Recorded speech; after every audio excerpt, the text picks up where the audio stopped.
In today's video, I am going to teach you how to rename a plan in Microsoft Planner. Renaming a plan is a quick way to keep your work organized, especially when a project shifts direction or you want the title to match what your team is actually doing. The good news is that changing the name does not remove your tasks or reset your progress. It simply updates the label that appears in Planner and anywhere that plan name is shown. To begin, open Microsoft Planner in your browser and go to the area where your plans are listed. From there, select the plan you want to update.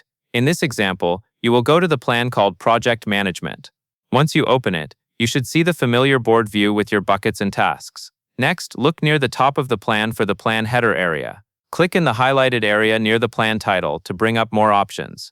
This is where Planner provides quick access to settings and information for the plan you are currently viewing.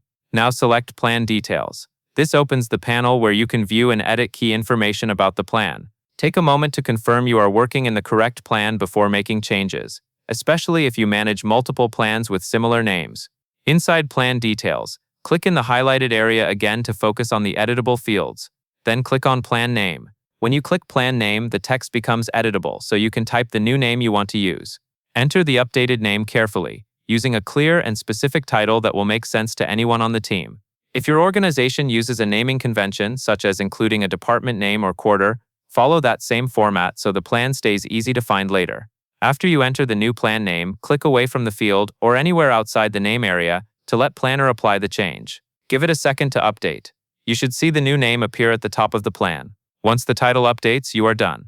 The plan will now display under the new name going forward, while all your existing tasks and buckets remain exactly where they are, and that is all there is to it.